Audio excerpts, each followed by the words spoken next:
Ce sont quelques-uns des derniers maillons de la machine de mort nazie, les exécutants. Mais très rares sont ceux qui vont devoir rendre des comptes à la justice. Oskar Gröning, lui, va être jugé. Il était garde dans le camp d'extermination d'Auschwitz-Birkenau. Il y a plus de 12 ans, il est sorti de son silence. Il est de mon devoir aujourd'hui, à mon âge, de regarder en face toutes ces choses que j'ai vécues et de m'opposer à ceux qui nient la réalité de l'Holocauste et qui disent qu'il ne s'est rien passé à Auschwitz. J'ai vu les fours crématoires, j'ai vu les fosses où on brûlait les corps.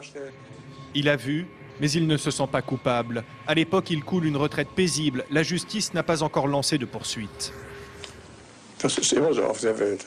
C'est comme ça, c'est la vie. Est-ce que je dois me mortifier et vivre de charité en mangeant des racines le restant de mes jours, comme dans l'opéra Tannhäuser, simplement parce que j'ai appartenu à cette organisation? Je ne crois pas que ce soit la solution. Si Oskar Gröning est aujourd'hui jugé, c'est grâce au travail de ce service d'enquête.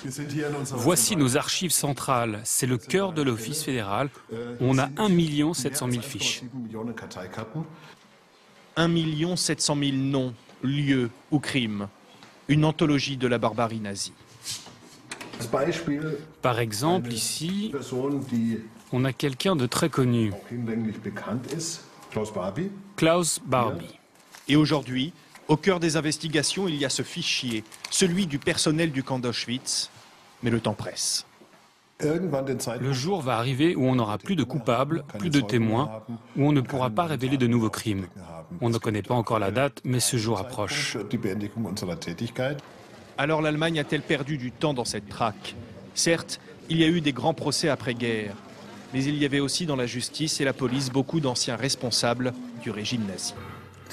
C'est sans doute l'une des raisons pour lesquelles on n'a pas été assez offensif à l'époque, aussi offensif qu'on le souhaiterait aujourd'hui. Ce reproche, on doit l'accepter, mais on ne peut pas dire que l'on commence seulement à poursuivre les gens aujourd'hui. On le fait depuis 70 ans. Il y a dans ces tiroirs les derniers espoirs des victimes pour que justice se fasse. Une dizaine de noms à peine. La toute dernière traque des criminels nazis passe par ici. Ses chances d'aboutir sont infimes.